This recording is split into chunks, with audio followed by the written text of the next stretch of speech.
Imagine this.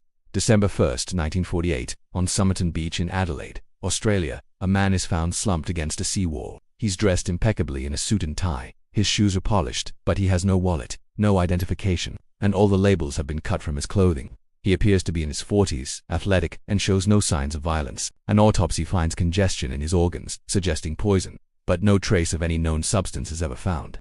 The mystery deepens when investigators discover a tiny, tightly rolled piece of paper hidden in a secret fob pocket of his trousers. On it are two words, printed in a distinctive font, tamam, shud.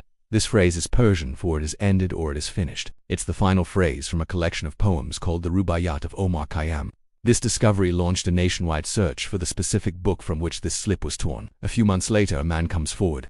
He had found a rare copy of the Rubaiyat in the back of his car, which he'd left unlocked near Somerton Beach around the time the body was found. When police examined the book, they found the last page was torn, and the scrap from the dead man's pocket was a perfect match. But the real bombshell was inside the book's back cover.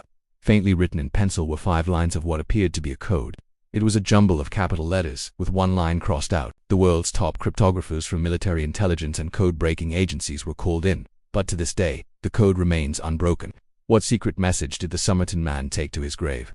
The book also contained an unlisted phone number belonging to a nurse named Jessica Thompson, who lived just a short walk from where the body was found. When police questioned her, she was evasive and seemed terrified. She admitted to giving a copy of the Rubaiyat to a man named Alfred Boxall during World War II, but denied knowing the Somerton Man.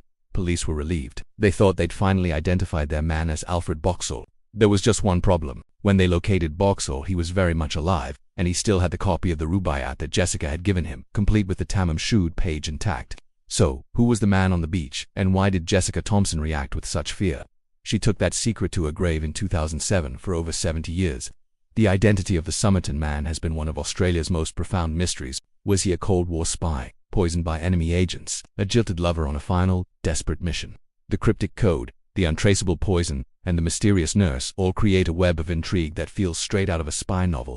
In 2022, there was a breakthrough. After years of effort, a researcher named Derek Abbott claimed to have identified the Somerton Man as Carl Charles Webb, an electrical engineer from Melbourne, using DNA from hairs found trapped in the plastered death mask made by police. He built a family tree, but even with a name, the questions just multiply.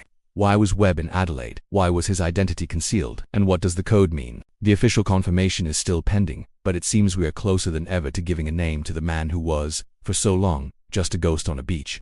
The case of the Somerton Man proves that sometimes, the most captivating stories are the ones where the final chapter has yet to be written. Thanks for watching. If you're fascinated by unsolved mysteries like this one, make sure to like this video and subscribe to the channel for more deep dives into the unknown. See you next time.